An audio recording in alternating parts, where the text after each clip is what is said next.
This is do-it-yourself soft tissue release for muscle tension. What you need is a foam roller, and you can put that on the ground behind your mid-back, give yourself a hug, and lift your hips off the ground. So as you roll back and forth, keeping your core tight, this will help to release those tight muscles around your spine and help to mobilize some of the ribs and the joints. So you might hear some clicks and pops, that's okay. As you notice, my head is keeping in line with my spine. I'm not going too far into extension. As we move it into the low back, again, I'm keeping that core tight so as not to make a bigger curve in the low back, which can put pressure on those nerves.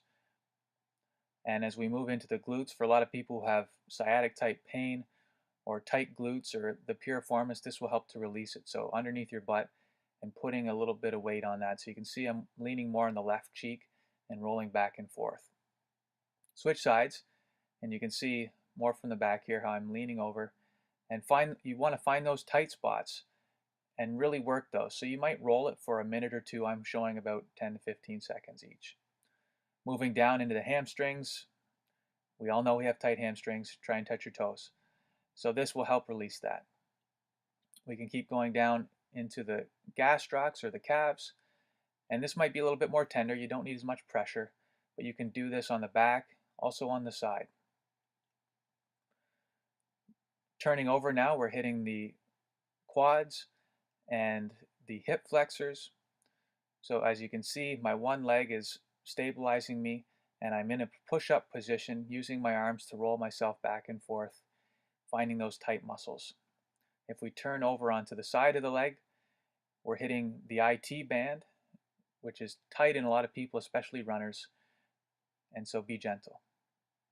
You can see the IT band and the side of the leg from the front now. If getting on the floor is too hard, you can stand up. So put the foam roller between yourself and the wall, give yourself a hug, and just doing a little squat, you can hit the same spot. So right now I'm hitting that mid-thoracic spine and those erectors. Slide it down into the low back, hit those lumbar muscles that can get tight. And then if we add in a lacrosse ball, this is a high density rubber ball and can pinpoint those tight muscles. It's almost like trigger point therapy. So right now I have it right around my shoulder blade. A lot of people carry tension here, and this will help to release that. Bringing it a little bit lower into my lat, rolling it around up and down, side to side. And again, you can do that for 60 to 90 seconds per spot, and do both sides of the spine, not just where you have the tight spots. Moving it back up into that shoulder region, you can add in arm movements to add in more of a stretch. So as I bring it across, I'm stretching the shoulder. And by actively moving the arm, it's shortening and lengthening that muscle.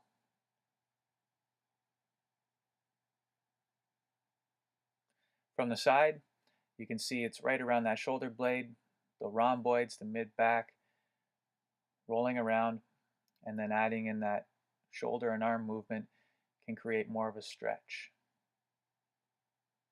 Get creative, move the arm in different directions until you find where there's more tension, and hold that as you continue to progress through the motions. Moving down into the low back, we can get some of the ligaments and the muscles near the sacrum and the lumbar spine, and then down into the glute muscle as well.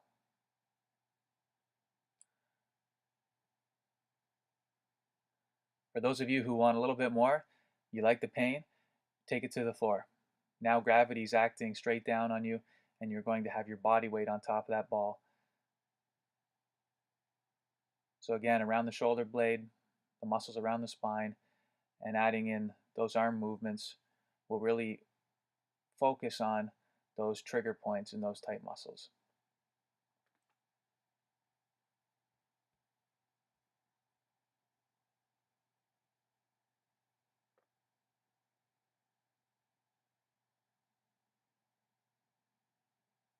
As you move up more into the shoulders there, you can hit the traps, and then down in the low back, the lumbar spine. Again, this will specifically target that low back and those ligaments. If you want it more of a challenge, lift the leg up, and you'll find that you're getting even more focused into that area. Move down into the glutes again, that piriformis muscle, and the top of that hamstring attachment, right where the sit bone is, where you end up putting most of your pressure when you're sitting. You can use the lacrosse ball in the feet as well. This helps release that tension that we carry in our feet, rolling back and forth on those tight muscles, putting your weight on it. Work your muscles 3 to 4 times a week for best results.